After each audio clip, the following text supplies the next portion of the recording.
Hello everyone, welcome to exam web. दोस्तों, आज के इस लेक्चर के अंतर्गत हम कवर करने वाले हैं इंडस्ट्रियल रिलेशन का लेक्चर नंबर 8। और इस लेक्चर के अंतर्गत हमने आपको एक नई पीडीएफ के माध्यम से पढ़ाना स्टार्ट किया है, जिसमें हम चैप्टर सेकेंड कवर करने वाले हैं, इंडस्ट्रियल रिलेशन का चैप्टर सेकेंड। और इसके अंतर्गत हम कवर करेंगे ट्रेड यूनियन के बारे में, कंप्लीट इन्फॉर्मेशन कलेक्ट करेंगे ट्रेड यूनियन के बारे में।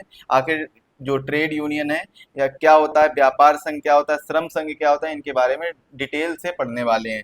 वीडियो को अंत तक जरूर देखिएगा। जो साथी चैनल पर नए हो, चैनल को सब्सक्राइब करें और बेल आइकन को प्रेस करें, जिससे वीडियो की लेटेस्ट नोटिफिकेशन सबसे पहले आपके पास पहुंचे। और जहां पर आप ये वीडियो देख रहे हैं उस प्लेलिस्ट को सेव कर लीजिए, डिस्क्रिप्शन बॉक्स में लिंक दी गई है। इससे पहले हमने इंडस्ट्रियल रिलेशन के सिद्धांतों के बारे में और इंडस्ट्रियल रिलेशन के परिचय के बारे में पढ़ा था। आखिर इंडस्ट्रियल रिलेशन होता क्या है। आज के इस लेक्चर के अंतर्गत हम ट्रेड यूनियन यानी व्यापार संघ के बारे में पढ़ने वाले हैं और डिटेल से इसके बारे में जानेंगे। तो वीडियो को लास्ट तक देखिए और बने रहिए। और वीडियो अगर पसंद आ रहा है तो वीडियो को दोस्तों के साथ शेयर करिए और चैनल को सब्सक्राइब करना बिल्कुल ना भूलिए। आप लोगों के लिए एक इन्फॉर्मेशन है, यदि आप हमारा पेड कोर्स लेना चाहते हैं, यूपीएससी ईपीएफओ का पेड कोर्स हिंदी माध्यम में, तो हिंदी दिवस के उपलक्ष्य में ये कोर्स आपको मात्र 349 रुपये में दिया जा रहा है। इस कोर्स को जल्दी से ले लीजिए, क्योंकि जो ऑफर है वो बहुत ही वैलिड समय के लिए, तो इसको जल्दी से परचेज करिए, क्योंकि ऐसा ना हो कि समय निकल जाए और आप इसको परचेज ना कर पाएं, फिर इसके बाद में इसके प्राइस इंक्रीज कर दिए जाएंगे। ये जो कूपन कोड अवेलेबल है ये 15 तारीख की रात 12 बजे तक अवेलेबल है, तो इसको जल्दी से जल्दी परचेज कर लीजिए, क्योंकि समय बहुत कम बचा हुआ है। और आप इसको परचेज करेंगे तो मात्र 349 रुपये में कोर्स मिल जाएगा। इसमें आपको कंप्लीट सिलेबस कवर कराया जाएगा, एग्जाम ओरिएंटेड प्रिपरेशन कराई जाएगी, क्लियर एक्सप्लेनेशन दिया जाएगा हर टॉपिक का, हर सब्जेक्ट का। साथ ही साथ में हाई क्वालिटी पीडीएफ दी जाएंगी और साथ ही साथ में और भी बहुत सा डाटा दिया जाएगा, जैसे टेस्ट सीरीज दी जाएंगी, टॉपिक वाइज क्विजेस दिए जाएंगे और साथ ही साथ में फुल लेंथ मॉक टेस्ट भी दिए जाएंगे। कूपन कोड यूज करना है हिंदी 100। जैसे ही आप ये कूपन कोड यूज करेंगे तुरंत आपको ये कोर्स 349 रुपये में मिल जाता है। चलिए टॉपिक पर वापस आते हैं। हम पढ़ने वाले हैं अध्याय 2, ट्रेड यूनियन आंदोलन का इतिहास और भूमिका। यानी क्या क्या इसका इतिहास रहा है ट्रेड यूनियन का और क्या क्या इसकी भूमिका रही है, इन सभी चीजों के बारे में पढ़ने वाले हैं। चलिए बात करते हैं ट्रेड यूनियन आंदोलन के चरण के बारे में। तो ट्रेड यूनियन आंदोलन के चरण के बारे में जब हम बात करेंगे तो सबसे पहला आता है पूर्व विश्व युद्ध, यानी विश्व युद्ध के पहले का चरण। विश्व युद्ध से पहले के चरण में क्या क्या चीजें देखने को मिलती हैं। देखिए, विश्व युद्ध के पहले की बात हम करें तो 1860 ईस्वी में बंगाल में नील की खेती करने वाले किसानों का पहला विरोध यानी श्रमिक अशांति की शुरुआत होती है। 1875 में बॉम्बे में सरोबाजी सापुर जी द्वारा श्रमिकों की खराब स्थिति पर क्या किया जाता है, विरोध किया जाता है। किसमें? सरोबजी सापुर जी द्वारा खराब स्थिति पर, श्रमिकों की खराब स्थिति पर विरोध किया जाता है। 1881 में पहला फैक्ट्री अधिनियम लागू किया गया है, जिसमें श्रमिकों की स्थिति सुधारने के लिए काम किया गया था। 1890 में एनएम लोकहांडे ने भारत का पहला श्रमिक संगठन बॉम्बे मिल हैंड्स एसोसिएशन स्थापित किया है। तो पहला श्रमिक संगठन कौन सा होता है? बॉम्बे मिल हैंड्स एसोसिएशन।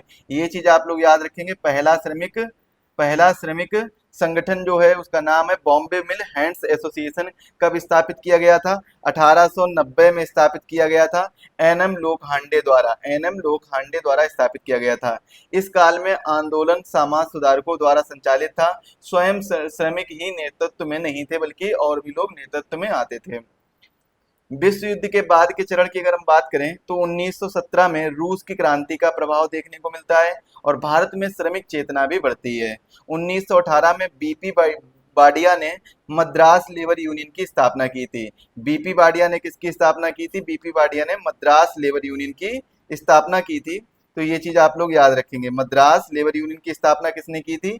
बीपी बाडिया ने की थी। और ये जो मद्रास लेबर यूनियन था, पहला संगठित ट्रेड यूनियन था। कैसा था? पहला संगठित ट्रेड यूनियन था। इस चीज के बारे में भी आप लोग याद रखेंगे। पहला संगठित ट्रेड यूनियन कौन सा था? बीपी बाडिया द्वारा मद्रास लेबर यूनियन, जो कि बीपी बाडिया ने 1918 में इसकी स्थापना की थी। आईएलओ की स्थापना होती है 1919 में।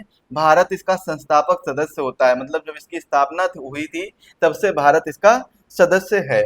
1920 में टेक्सटाइल लेबर एसोसिएशन अहमदाबाद में इसकी स्थापना होती है। अनुसुईया बेन साराभाई और शंकरलाल बैंकर द्वारा इसकी स्थापना की जाती है, टेक्सटाइल लेबर एसोसिएशन की 1920 में।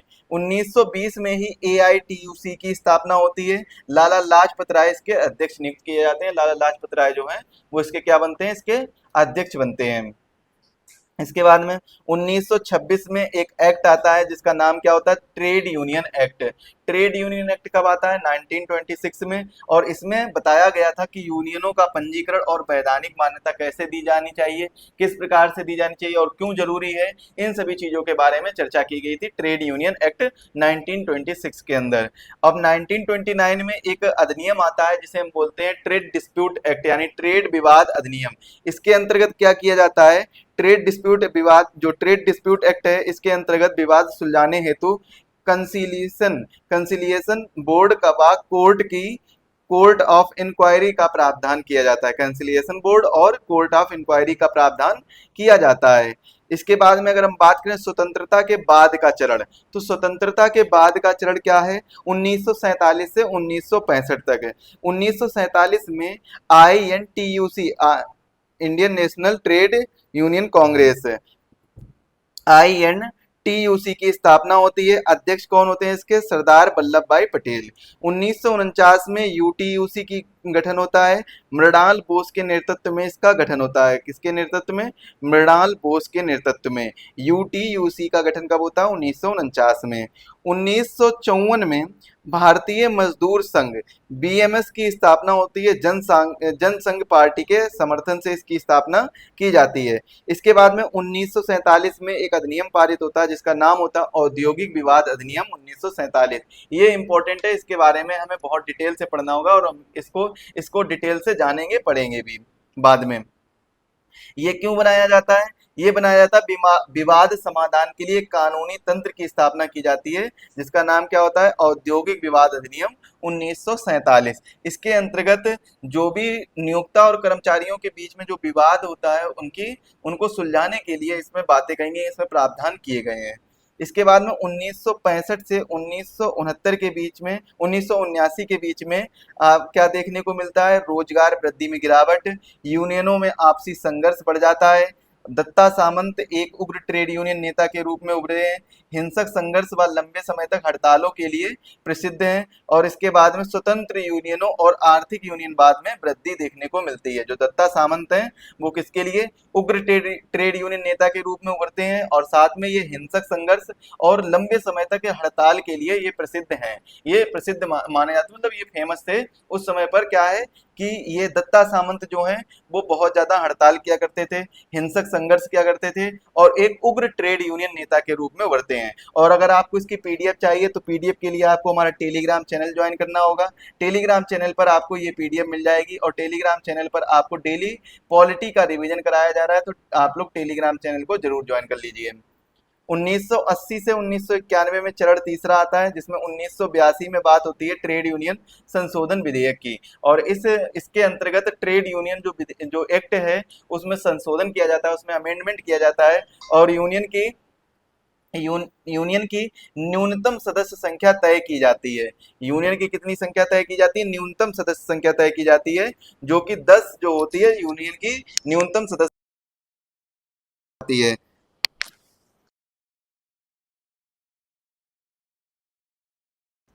तो कितनी तय की जाती है, 10% न्यूनतम सदस्य संख्या तय की जाती है। यूनियन के कई होने से क्या होती है, शक्ति बढ़ती है, संघर्ष बढ़ता है। तो ये मतलब यूनियन जब बहुत ज्यादा हो जाती है, यूनियन में संख्या बहुत ज्यादा हो जाती है, तो इससे क्या होता है, शक्तियां आपस में बंटना स्टार्ट हो जाती हैं। सब लोग अपनी अपनी बात रखने लगते हैं, सभी लोगों का अपना अपना मानना होता है, सभी लोगों के अपने अपने फैक्ट होते हैं, सभी की अपनी अपनी इंफॉर्मेशन होती है। तो उस हिसाब से जब शक्तियां बढ़ जाती हैं तो इसमें संघर्ष के चांसेस भी ज्यादा रहते हैं। किसी को कुछ बात समझ में नहीं आती है तो किसी को कोई दूसरे की बात समझ में नहीं आती है। तो इस प्रकार से शक्तियां बढ़ जाती हैं और संघर्ष भी बढ़ जाता है। संघर्ष इससे कम नहीं होगा अगर ज्यादा लोग होंगे, बल्कि संघर्ष और ज्यादा बढ़ जाएगा, क्योंकि 4 लोग होंगे तो 4 लोगों की 4 प्रकार की बातें होंगी। इसी प्रकार से यहाँ पर भी है, यूनियन में जितने ज्यादा लोग होंगे तो उतनी ही ज्यादा प्रकार की बातें होंगी और इससे विवाद कम तो नहीं होगा लेकिन विवाद बढ़ेगा जरूर। इसके बाद में चरण चौथा आता है जिसमें 1991 से 2000 के बीच में रखा गया है। 1991 में भारत में आर्थिक सुधार आता है और इसमें क्या होता है, वैश्विकीकरण की शुरुआत होती है। वैश्वीकरण की जब शुरुआत हो जाती है तो इसमें क्या है, जो ग्लोबल लेवल पर कंपनियां होती हैं, जो वर्ल्ड लेवल पर कंपनियां होती हैं, वो आकर भारत में इन्वेस्ट करती हैं, अपनी कंपनियां खोलती हैं। और जो वर्ल्ड लेवल की कंपनियां होती हैं उनको क्या है, वो यहाँ के लेबर के लिए बहुत ही जो नियम है, कानून है, वो अच्छे तरीके से बनाए जा सके, तो इसीलिए ट्रेड यूनियन का होना आवश्यक माना जाता है। ट्रेड यूनियन की भूमिका भी बदल जाती है इसको, इसके बाद में इनको क्या है, जब वैश्वीकरण हो रहा है, बाहर की कंपनियां आ रही हैं, तो जो ट्रेड यूनियन है, जो लेबर है, उनको प्रशिक्षण दिया जाएगा, उनको रिस्ट्रक्चर किया जाएगा, यानी पुनर्संरचना की जाएगी और तकनीकी के अनुकूल पर जोर दिया जाएगा कि वो टेक्नोलॉजी सीखें, नई नई टेक्नोलॉजी को अपने जीवन में लाएं और नई नई टेक्नोलॉजी को अपने अपने आप में उतारें। क्षेत्रीय पार्टियों से जुड़ी यूनियन का उदय होता है, जैसे कि डीएमके, एआईएडीएमके और शिवसेना। ऐसी क्षेत्रीय पार्टी जो होती हैं, इनकी यूनियनों का उदय होना स्टार्ट हो जाता है। मतलब जो क्षेत्रीय पार्टी होती हैं वो अपनी एक यूनियन बनाना स्टार्ट कर देती हैं, जो किसके लिए काम करती हैं, चाहे कोई सी भी ट्रेड यूनियन हो, मोस्टली देखा जाएगा वो लेबर वेलफेयर के लिए कार्य करेंगी, यानी श्रमिक कल्याण के लिए कार्य करेंगी। किसके लिए कार्य करेंगी, श्रमिक कल्याण के लिए कार्य करेंगी। तो ये चीज आप लोग याद रखिएगा। इसके बाद में एफडीआई, 2000 के बाद में एफडीआई आता है, यानी विदेशी निवेश आता है, फॉरेन डायरेक्ट इन्वेस्टमेंट। इसमें वृद्धि होती है, एफडीआई में क्या होती है, वृद्धि हो जाती है, लोग विदेशी निवेश करना स्टार्ट, विदेश वाले लोग जो है वो यहाँ पर भारत में कंपनियों पर निवेश करना स्टार्ट कर देते हैं, इन्वेस्टमेंट करना स्टार्ट कर देते हैं। और जितना भारत की कंपनियों पर निवेश होगा उतने ही ज्यादा लोगों की स्थिति, जो यहाँ के लेबर होंगे उनकी स्थिति अच्छी होगी, ऐसे विभिन्न प्रकार के लोगों की स्थिति भी अच्छी होगी। जब लेबर की स्थिति अच्छी होगी तो उनके परिवार की स्थिति अच्छी होगी, जब उनके परिवार और लेबर की सभी की स्थिति अच्छी होगी तो देश की स्थिति भी आगे अच्छी होगी, स्थिति अच्छी बढ़ेगी। इसके बाद हम बात करते हैं, ट्रेड यूनियन अब परंपरागत उग्र आंदोलन से आगे बढ़कर विकासात्मक और सहयोगी भूमिका निभा रही है। पहले क्या करती थी ट्रेड यूनियन, मोस्टली देखा गया है कि पहले ट्रेड यूनियन जो हुआ करती थी आंदोलन पर उतर जाती थी, बात बात पर आंदोलन करती थी, बात बात पर हड़ताल करना स्टार्ट कर देती थी। लेकिन अब क्या है, अब ये विकासात्मक और सहयोगी भूमिका निभा रही है, मतलब कंपनी के डेवलपमेंट में काम कर रही है, कंपनी के साथ सहयोग के साथ काम कर रही है। तो इस समय क्या है, विकासात्मक और सहयोग की भूमिका निभाती है और महिला सदस्यता और भागीदारी में भी इस समय वृद्धि देखने को मिलती है। ट्रेड यूनियन में बात कर लो या लेबर की बात कर लो, हर जगह पर महिला सदस्यता और भागीदारी देखने को मिलती है। यानी पहले क्या होता था कि महिला सदस्यता कम होती थी, जितने पुरुष लोग होते थे वही लोग कार्य करने के लिए जाते थे और मोस्टली ट्रेड यूनियन में तो वही लोग ही सदस्य होते थे। लेकिन वर्तमान समय में देखा जा रहा है कि महिला सदस्यता और उनकी भागीदारी भी अनिवार्य हो चुकी है और उनकी वृद्धि भी देखी गई है। अब हम बात करते हैं ट्रेड यूनियन के उद्देश्य और कार्य प्रणालियों के बारे में। देखिए, ट्रेड यूनियन के उद्देश्य और कार्य प्रणालियों के बारे में चर्चा करें तो आधुनिक युग में ट्रेड यूनियन के क्या क्या कार्य हो सकते हैं। तो सबसे पहला तो आधुनिक युग में क्या कार्य हो सकता है, कम्युनिकेशन का, यानी संचार का कार्य हो सकता है। वो श्रमिकों और प्रबंधन के बीच में संवाद हेतु कार्य करे, यानी संवाद हेतु कार्य करना होगा, कम्युनिकेशन करना होगा श्रमिकों के बीच, श्रमिकों और प्रबंधन के बीच में रहकर दोनों लोगों की बातें एक इधर से उधर करके बतानी होगी और सारी चीजें, मतलब जो श्रमिकों की बातें हैं वो प्रबंधन तक पहुंचानी होगी और जो प्रबंधन की बातें हैं वो किसमें पहुंचानी होगी, श्रमिकों तक पहुंचानी होगी। तो कम्युनिकेशन इसके लिए बहुत जरूरी है। ट्रेड यूनियन का कार्य क्या होता है, कम्युनिकेशन का कार्य होता है, जो कि इंपॉर्टेंट है। इसके बाद में सामाजिक कार्य, सामाजिक कार्य क्या है, सोशल वर्क है। श्रमिकों के लिए सामाजिक कल्याण से जुड़े कार्य जैसे शिक्षा, स्वास्थ्य आदि, ये सब क्या है, सामाजिक कार्य हैं। शोध यानी रिसर्च का कार्य, श्रमिकों से जुड़े मुद्दों पर अध्ययन करना और रिपोर्ट तैयार करना। प्रशिक्षण यानी ट्रेनिंग का कार्य, श्रमिकों को नए कौशल सिखाने के लिए प्रशिक्षण देना। शिक्षा का कार्य, औद्योगिक अधिकारों, श्रम कानूनों आदि के बारे में जागरूक करना। कल्याणकारी गतिविधियां, श्रमिकों और उनके परिवारों के लिए कल्याणकारी योजनाओं को लागू करना। इसके बाद में अपने उद्देश्य प्राप्त करने के इनके तरीके होते हैं। एक तरीका कौन सा होता है, म्यूचुअल इंश्योरेंस। यूनियन सदस्य अपनी फीस देते हैं जिससे एक कोष बनाया जाता है। यह कोष बेरोजगारी या आपातकाल में मदद करता है। इससे यूनियन के प्रति निष्ठा और प्रतिबद्धता बढ़ती है। इससे क्या बढ़ती है, यूनियन के प्रति निष्ठा और प्रतिबद्धता बढ़ती है। कानूनी और राजनीतिक प्रयास के अंतर्गत आता है। यूनियन के प्रतिनिधि सरकार और विधायिकाओं में जाकर क्या होता है, श्रमिक हितों से जुड़े कानून के लिए आवाज उठाते उठाते हैं, जो विधायिकाओं में या सरकार के पास जाकर श्रमिक हित के लिए यानी लेबर वेलफेयर के लिए जो भी कानून होते हैं उनके लिए आवाज उठाई जाती है। अधिकांश ट्रेड यूनियन किसी ना किसी राजनीतिक पार्टी से ही जुड़ी होती है, और जो ट्रेड यूनियन राजनीतिक पार्टी से जुड़ी होती है, अगर वो राजनीतिक पार्टी सत्ता में है तो वो क्या है, ट्रेड यूनियन के लिए कार्य करेगी, मतलब श्रमिकों के वेलफेयर के लिए ही कार्य करेगी। AITUC कम्युनिस्ट पार्टी से जुड़ी है, INTUC कांग्रेस से जुड़ी है। ये कुछ एग्जाम्पल हैं जो राजनीतिक पार्टी से जुड़ी ट्रेड यूनियन है। इसके बाद में एक आता है सीधा एक्शन यानी डायरेक्ट एक्शन।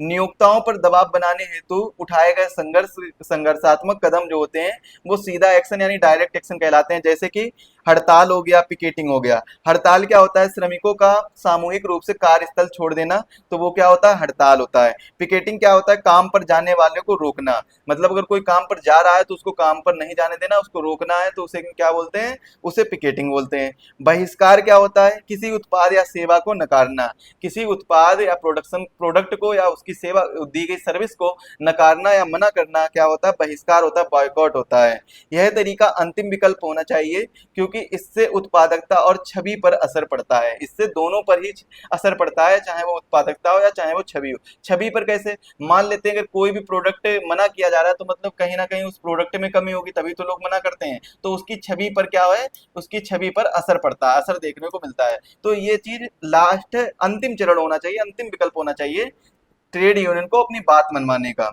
इसके बाद में एक है सामूहिक सौदेबाजी, कलेक्टिव बार्गेनिंग। यूनियन प्रतिनिधि प्रबंधन से वेतन, बोनस, काम की शर्तें आदि पर बातचीत करते हैं, और एकल श्रमिक की बजाय समूह में बातचीत ज्यादा प्रभावी होती है। यह प्रक्रिया समझौते पर समाप्त होती है, जिसे हम क्या बोलते हैं, कलेक्टिव एग्रीमेंट बोलते हैं। क्या बोलते हैं, कलेक्टिव एग्रीमेंट। अब हम बात करते हैं भारत की कुछ प्रमुख ट्रेड यूनियन के बारे में। तो सबसे पहली ट्रेड यूनियन है all India trade union Congress, AITUC। स्थापना इसकी होती है 1920 में, कहां पर, बॉम्बे में। पहले अध्यक्ष इसके कौन है, लाला लाजपत राय। संबंध कौन किस पार्टी से, कम्युनिस्ट पार्टी ऑफ इंडिया से इसका संबंध होता है। सदस्यता लगभग 36 लाख है। क्षेत्र क्या है, संगठित और असंगठित दोनों क्षेत्रों में सक्रिय है, चाहे वो टेक्सटाइल हो, कोयला हो, स्टील, बीड़ी, कृषि इत्यादि, इन सभी क्षेत्रों में ये सक्रिय है, एक्टिव है। उद्देश्य क्या है, भारत में समाजवाद की स्थापना करना, जाति, धर्म, नस्ल आदि के आधार पर शोषण समाप्त करना, मजदूरों के अधिकारों और हितों की रक्षा करना, अभिव्यक्ति और प्रेस, संगठन और हड़ताल का अधिकार सुनिश्चित करना, उत्पादन और वितरण के साधनों का राष्ट्रीयकरण करना, ये सभी इसके उद्देश्य माने जाते हैं। हिंद मजदूर सभा, HMS, इसकी स्थापना 24 से 26 दिसंबर 1948 को कोलकाता में होती है। इसके जो पहले अध्यक्ष नियुक्त होते हैं, RS रुइकार इसके पहले अध्यक्ष नियुक्त होते हैं। इसकी विशेषता क्या है, राजनीतिक प्रभाव से मुक्त स्वतंत्र संगठन है, इस पर कोई भी राजनीतिक प्रभाव नहीं है, राजनीतिक प्रभाव से मुक्त है। संबंध इसका अंतरराष्ट्रीय ट्रेड यूनियन परिसंघ ITUC से जुड़ा है। उद्देश्य क्या है, एक एकीकृत राष्ट्रीय ट्रेड यूनियन आंदोलन बनाया गया और सामाजिक न्याय सहित आर्थिक सुधारों में योगदान देना, औद्योगिक लोकतंत्र और श्रमिक सुरक्षा को बढ़ावा देना, श्रमिकों और उनके परिवार का समग्र विकास करना, ये इसका उद्देश्य माना जाता है। इसके बाद में एक और मोस्ट इंपॉर्टेंट ट्रेड यूनियन है Indian national trade union Congress. ये भारतीय राष्ट्रीय कांग्रेस से जुड़ी संबंधित है। इसकी स्थापना 3 मई 1948 को होती है। स्थापना कब होती है, 3 मई 1948 को। दर्शन की बात करें तो गांधी जी के सर्वोदय दर्शन पर आधारित है। ILO की सदस्यता 1949 से है। इसके बाद में सदस्यता 2002 में लगभग 39 लाख है। इसके बाद में इसका उद्देश्य उद्योगों को राष्ट्रीय स्वामित्व में लाना, समाज से शोषण व असमानता को हटाना, पूर्ण रोजगार और संसाधनों का अधिकतम उपयोग, उद्योग प्रबंधन में श्रमिकों की भागीदारी सुनिश्चित करना। तो ये क्या है, ये इसके उद्देश्य है। INTUC के उद्देश्य हैं। भारतीय मजदूर संघ इसकी स्थापना होती है 23 जुलाई 1955 को। इसके संस्थापक नेता कौन है, दत्तोपंत ठेंगड़ी। संबंध इसका किससे, जनसंघ यानी अब भाजपा से इसका संबंध माना जाता है, भारतीय मजदूर संघ का। दर्शन किस दर्शन पर आधारित है, गैर राजनीतिक ट्रेड यूनियनवाद दर्शन पर आधारित है। सदस्यता 2002 से 62 लाख से अधिक, सभी राज्यों और 44 उद्योगों में उपस्थित है। उद्देश्य इसका क्या है, श्रमिकों में राष्ट्र व उद्योग के प्रति उत्तरदायित्व की भावना, शिक्षा, प्रशिक्षण और पर्यावरण संरक्षण में पर्यावरण संरक्षण में पर्यावरण जो मंच 1995 में, श्रम शोध संस्थान 1980 में, वस्तुनिष्ठ शोध और श्रमिक हित अध्ययन के लिए इसने श्रम शोध संस्थान की स्थापना की थी, जो भारतीय मजदूर संघ है। इसके बाद में एक अंतिम और है जिसके बारे में पढ़ेंगे, सेवा स्वरोजगार महिला संघ। इसकी स्थापना होती है 1972 में, इला भट्ट द्वारा इसकी स्थापना की जाती है। संबंध इसका टेक्सटाइल लेबर एसोसिएशन से इसका संबंध होता है। प्रकृति इसकी असंगठित क्षेत्रों की महिलाओं का ट्रेड यूनियन माना जाता है। जो असंगठित क्षेत्र के, असंगठित क्षेत्र के जितनी भी जो उद्योग हैं उनमें जो महिलाओं के लिए ट्रेड यूनियन माना जाता है, कौन सा, स्वरोजगार महिला संघ। इसके बाद में ये किस दर्शन पर आधारित है, गांधी जी के सत्य, अहिंसा, सेवा धर्म और खादी के सिद्धांत दर्शन पर आधारित मानी जाती है। उद्देश्य इसका क्या है, महिला श्रमिकों को संगठित करना, आत्मनिर्भरता बढ़ाना, पूरे भारत में सदस्यता यानी वार्षिक शुल्क जो है वो कितनी है, 5 रुपए। संरचना इसकी 2 स्तर में देखने को मिलती है, एक तो प्रतिनिधि मंडल, एक प्रतिनिधि प्रति 100 सदस्य पर होता है, और एक है धंधा समिति जो व्यवसाय आधारित समितियां होती हैं। तो ये सब क्या है, ये सब महत्वपूर्ण ट्रेड यूनियन थी जिनके बारे में हमने चर्चा की है। अब हम अगले लेक्चर में चैप्टर नंबर 3 सामूहिक सौदेबाजी के बारे में पढ़ेंगे। सामूहिक सौदेबाजी क्या होता है इसके बारे में डिटेल से चर्चा करेंगे। तो मिलते हैं अगले लेक्चर में, तब तक के लिए आप सभी को धन्यवाद। और हाँ, अगर अभी भी आपने हमारा कोर्स नहीं परचेज किया है तो कोर्स को जरूर परचेज कर लीजिए, बहुत ही इंपॉर्टेंट और अच्छा कोर्स है, इसको आप परचेज कर लीजिए, क्योंकि ये कोर्स आपको मात्र 349 रुपए में मिल रहा है। मात्र 349 रुपए में आपको कंप्लीट कोर्स कराया जा रहा है, कंप्लीट सिलेबस कवर कराया जा रहा है। हिंदी माध्यम में यूपीएससी ईपीएफओ का कोर्स है। 349 रुपए में आपको मिल रहा है। कूपन कोड यूज करना है हिंदी 100। हिंदी 100 जैसे ही कूपन कोड यूज करेंगे तुरंत आपको ये कोर्स 349 रुपए में मिल जाएगा। तो इस कोर्स को एक बार जरूर लीजिएगा, डेमो लेकर देखिएगा, ऐप को इंस्टॉल कर लीजिए, ऐप में आपको मिल जाएंगे, ऐप में ये सारी चीजें मिल जाएंगी, तो उसमें आप लोग डेमो ले सकते हैं। चलिए मिलते हैं अगले लेक्चर में, तब तक के लिए आप सभी का धन्यवाद।